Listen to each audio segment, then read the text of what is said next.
Hello everyone, I am Surrender the Awesome, and I'm back, and I'm ready to look at some more r/Nice Guys. But before I get started, make sure to like, comment, subscribe, and if I can't convince you, perhaps this picture of my cat will convince you.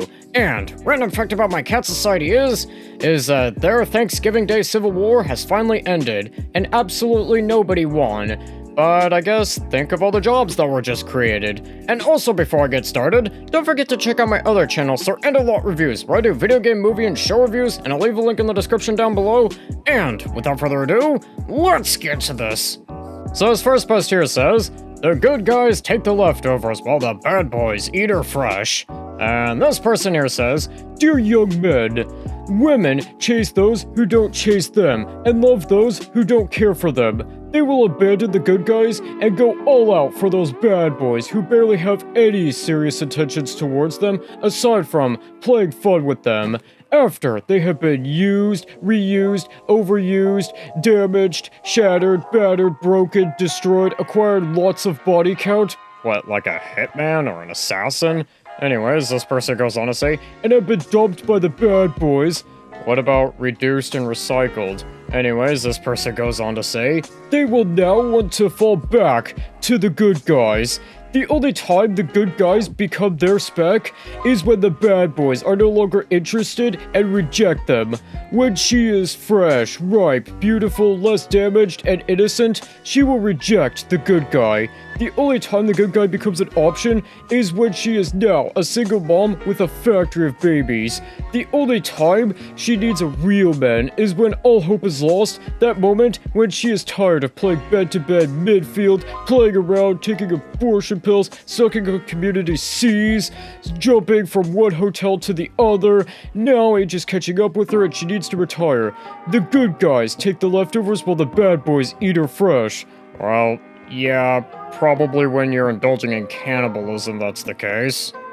Anyways, this person here goes on to say, "They will friend-zone the good guys until they are tired of being a garden hoe, being passed around like toys by different men, and that maybe, after 12 years, at that moment, all that matters to her is fun, fun, fun, until she has been destroyed and then seeks for a good man to save her. Kings never be that good and understanding man." Well, guy, kings probably need to be at least some level of benevolent, otherwise then they might end up like King Louis XVI. Anyways, this person goes on to say, "If she rejects you in her prime, don't have anything to do with her in your prime. If she friend-zoned you in her prime, enemy-zoned her in your prime." I mean, guy, it could be worse than her friend zoning you. Anyways, this person goes on to say, "You deserve much better. You must not be that understanding man that will accept rubbish into your life. Let me tell you, such women hardly change for any good. She has seen more than you can see. You can't tame her. If she says she has repented, fine. Let her repentance be for another man, but not you. Stay wise." Boy, I wonder why women probably don't want to date this guy. And I'm gonna probably give this like a 40 out of 50. Hey guy, maybe women probably don't want to be insulted and called names, like, at all. That could probably help you or something, but hey, what do I know? And this next post here says, "Men worshipping women is women's fault because ego and social media." And this person here says, "Men's worship of women is a major problem in dating, and it goes well beyond social media and likes, and can honestly be seen in every facet of human interaction.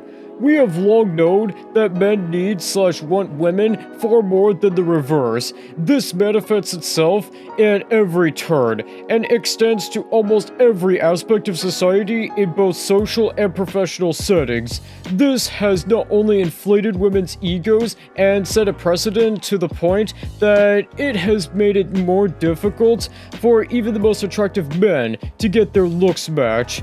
It has given women a significant amount of social power and privilege, and it's almost immediately diminished or outright dismissed when it gets brought up, followed by some deflection in the form of shaming or an insult and insistence that women are very insecure, and that ugly men complimenting them does nothing for their self-esteem. Hey guy, you sound like you are very insecure, if you ask me.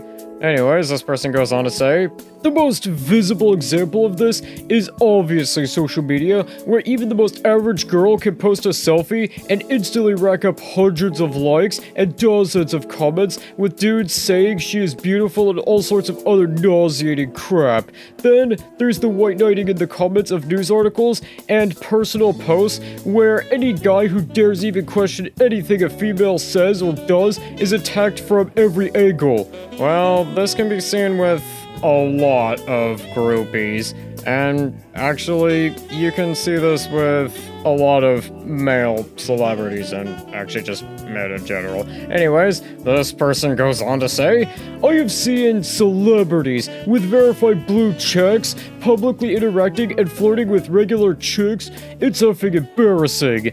This is just the tip of the iceberg. On a daily basis, I am forced to watch men passively simp for women of all levels of attractiveness, and it is just embarrassing to me. Now that I am RP, I can't unsee it. I see dudes I work with, and the night and day difference with how they interact with males and females.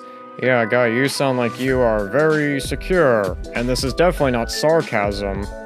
Anyways, this person here goes on to say, I'm not just talking about being polite, I'm talking about butt kissing, over-the-top flirting, special treatment, double standards, etc. It's a wonder to me, with how well women get treated by the vast majority of men, that they aren't more deluded than they are. Looking back, it was always there, but being a self-perpetuating problem, it got exponentially worse.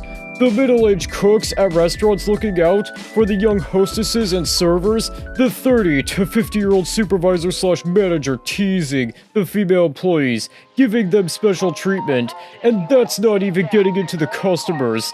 Then, you look at the social situations where it is perhaps the most pronounced. Men are at their most aggressive, falling flat on their faces to impress women at any cost, including humiliating other men and even their friends. If I'm noticing this behavior secondhand, I can only imagine the impact it has on the receivers of this treatment. Then, you add the amount of actual romantic advances they get, and I think it is pretty clear what the primary drivers of women's inflated egos are, and consequentially, most struggling men.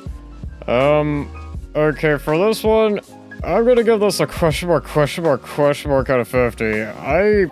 I have no idea what to rate this, because I don't know what this guy's yapping about. And I think with that, that's gonna do it for today. Don't forget to like, comment, subscribe, and I'll see you in the next one.